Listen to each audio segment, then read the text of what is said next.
Bonjour à toutes et à tous et bienvenue dans cette nouvelle édition d'Actuel. En août 2020, le port de Beyrouth explosait. La journaliste et autrice Dalal Mawad y était. Elle nous raconte cet énième traumatisme pour le Liban à travers des témoignages de femmes dans All She Lost. Et puis nous irons aux Philippines, dernier État avec le Vatican où le divorce est interdit. C'était une promesse électorale pourtant du président Marcos. Aujourd'hui, les institutions avancent, mais bien lentement. Le Liban est un de ces pays où les traumatismes s'accumulent génération après génération. Des guerres, des crises politiques et économiques. Et c'est sur ce terreau de violences mal digérées qu'a eu lieu l'explosion du 4 août 2020 au port de Beyrouth. Plus de 220 morts, plus de 6000 blessés et des cicatrices qui ne guériront sans doute jamais. Dalal Mawad, bonjour. Merci d'être avec nous. Merci de m'accueillir. Vous êtes journaliste, vous êtes l'autrice donc de ce livre All She Lost où vous donnez la parole aux femmes. Vous parlez donc de cette explosion du port de Beyrouth. Le Liban a pourtant connu bien pire dans son histoire, plusieurs guerres notamment. Pourquoi vous êtes intéressée à cet événement-là en particulier ? Au fait, beaucoup de témoignages, beaucoup de Libanais disent que l'explosion de Beyrouth était inédite, même par rapport à la guerre civile. Et que ce qu'ils ont vu ce jour-là était encore pire que ce qu'ils avaient vécu ou survécu pendant la guerre. Mais je dirais que c'est un jour qui a changé la vie de tous les Libanais. Et c'est surtout ce sentiment d'injustice. Pourquoi ce qui s'est passé, s'est passé. Pourquoi on a été tués dans nos maisons. Pourquoi le port d'une ville a explosé. Pourquoi il y avait de l'ammonium qui était dans le port d'une ville pendant plus que 7 ans. C'est ce sentiment d'injustice, de criminalité qui vient de la classe politique libanaise, qui est derrière cette explosion, peut-être pas seule, mais vraiment qui est responsable et qui vit aujourd'hui dans une impunité totale, malheureusement. Et vraiment, l'explosion, c'est un peu l'histoire qui se répète. Parce que, comme vous avez dit, les Libanais ont survécu à beaucoup de crises, beaucoup de conflits et la guerre civile. Et ça revient, cette violence revient à chaque fois. Et c'est l'impunité, encore une fois. À propos de violence, de guerre, comment vous vivez la situation actuelle avec Israël ? Bon, malheureusement, le Liban aujourd'hui est en train de vivre encore une autre guerre. Israël a utilisé le phosphore blanc, il y a une destruction de l'agriculture. Le Liban est un pays effondré. Il est en train de vivre une des plus graves crises économiques depuis le 19e siècle. On ne peut pas se permettre d'être en guerre quoi que ce soit parce qu'on n'a pas cette capacité. On a un problème d'infrastructure, on n'a pas d'électricité, on n'a pas d'eau. Aujourd'hui, les Libanais n'arrivent pas à acheter les médicaments. Donc vous imaginez dans quel état ils sont. Et avec cette guerre qui est au sud du Liban aujourd'hui, le vrai risque d'une conflagration, d'une guerre répandue est très très inquiétant. Avec All She Lost, vous avez donné la parole aux femmes. Pourquoi vous êtes intéressée aux femmes en particulier ? Est-ce qu'elles ont des témoignages différents de ceux des hommes ? Vous savez, je suis journaliste, je suis une femme et j'ai beaucoup travaillé avec les femmes pendant ma carrière au Moyen-Orient. Et je trouve que vraiment, elles ont des récits très, très puissants à chaque fois. Et c'est parce qu'elles n'ont pas toujours l'opportunité et la chance de raconter leurs histoires. Ils n'ont pas cet espace de sécurisé pour raconter leurs histoires. Il est temps de donner la parole à ces femmes et de leur permettre d'écrire leur histoire. Et j'étais vraiment aussi très touchée, inspirée par ma grand-mère. Ma grand-mère, elle a perdu son mari en 1958. Et l'homme qui a tué son mari, c'était après un massacre politique et familial des clans dans mon village, alors que mon grand-père n'avait rien à voir avec ce massacre. Elle a vécu dans cette injustice aussi, comme ces femmes qui ont survécu à l'explosion, parce que l'homme qui a tué son mari n'a pas été en prison, parce qu'il y avait un homme politique qui l'a protégé.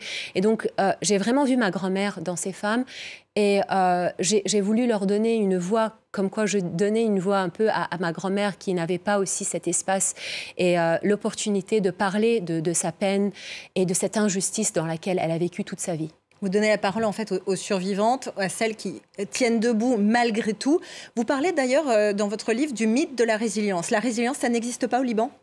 Non, je ne pense pas que c'est de la résilience. Il ne faut pas confondre la résilience avec la force ou peut-être l'endurance. Ça, les femmes et les Libanais l'ont bien.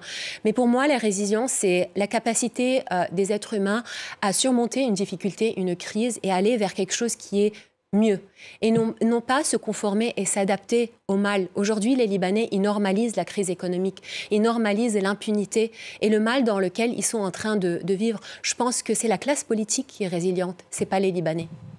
Vous dites vous-même d'ailleurs que vous avez quitté le Liban après l'explosion du port de Beyrouth. Oui, c'est ça. J'ai vu la terreur dans les yeux de ma fille qui avait 4 ans et j'ai voulu vraiment arrêter ce cycle de violence. Moi-même, j'ai vécu à la guerre civile, j'ai survécu à la fin de la guerre civile. Je fais partie de la génération d'après-guerre. Mes parents, mes grands-parents, on a vécu ces cycles de violence et quand j'ai vu vraiment la terreur dans les yeux de ma fille, je me suis dit, ça y est. La seule façon de la protéger, c'est de quitter le Liban et de venir en France, là où je pourrais la protéger, où elle pourra avoir ses droits en tant que femme, en tant qu'être humain, et où il y a au moins de la justice. Si jamais on lui fait du mal, je sais que je pourrais trouver la justice, alors qu'au Liban, on meurt et rien ne se passe. Merci beaucoup Dalal Mawad d'être venu sur le plateau d'Actuel. On peut retrouver tous ces témoignages poignants, parfois difficiles, dans votre livre All She Lost, donc sur l'explosion du port de Beyrouth en 2020. En 2022, l'élection de Ferdinand Marcos représentait un espoir pour les milliers de personnes qui cherchent à divorcer. Mais aux Philippines, seul pays avec le Vatican où c'est interdit, eh bien, le mariage peut finalement se transformer en enfer conjugal sans échappatoire. Un projet de loi est bien en discussion. Il pourrait être adopté d'ici 2025. Ce serait une révolution pour ce pays ultra-conservateur où l'Église catholique pèse encore lourd sur le monde politique. Reportage. Salut Cécile. Entre. Comment vas-tu? Ça va. Ces deux femmes partagent la même souffrance, celle d'avoir épousé un homme violent. Si le mari de Cécile est mort en 2017, Avelina est toujours officiellement mariée à son bourreau. Car aux Philippines, le divorce est interdit. Il m'a frappée et j'ai eu 2 yeux au beurre noir. Puis il m'a cogné la tête contre le mur jusqu'au sang. Et il a étranglé mon fils en le menaçant avec un couteau. Notre Père, merci pour le repas de ce soir. Les Philippines, pays ultra-catholiques, sont avec le Vatican les seuls États au monde à ne pas autoriser le divorce. C'est écrit sur ce certificat médical. J'avais un bleu de 3 cm sur mon front, un véritable hématome. Des preuves de violence insuffisantes pour la justice. Avelina a donc été forcée de vivre avec son mari jusqu'en 2010. Il l'a ensuite abandonnée pour une autre femme. Avelina a dû élever seule ses 2 enfants, sans aucune aide de son mari. Depuis qu'il est parti, mes enfants sont soulagés, parce que personne ne leur fait du mal. Tant que je ne serai pas divorcée, je ne pourrai pas être heureuse, ni me sentir libre. Une liberté pour laquelle se battent de nombreux Philippins. Ce jour-là, cette dizaine de militants pro-divorce se rendent au Parlement. Ils se sont retrouvés pour fêter l'anniversaire de ce député, icône de la lutte pour le divorce.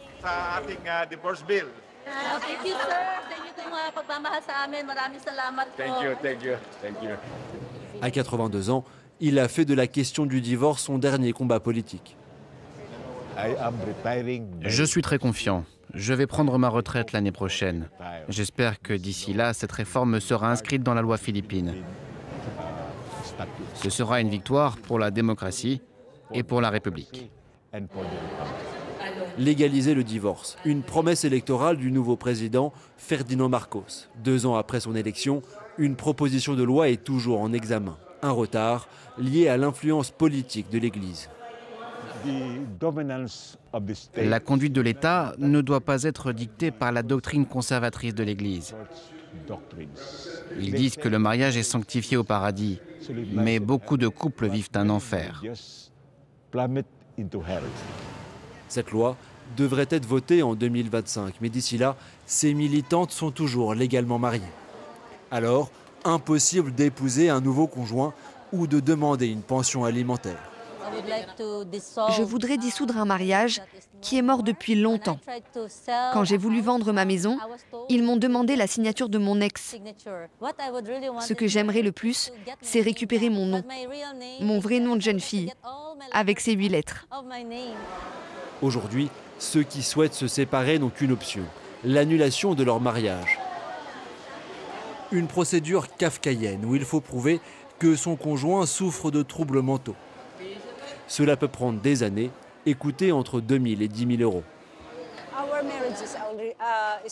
On m'a forcée à me marier car j'étais déjà enceinte.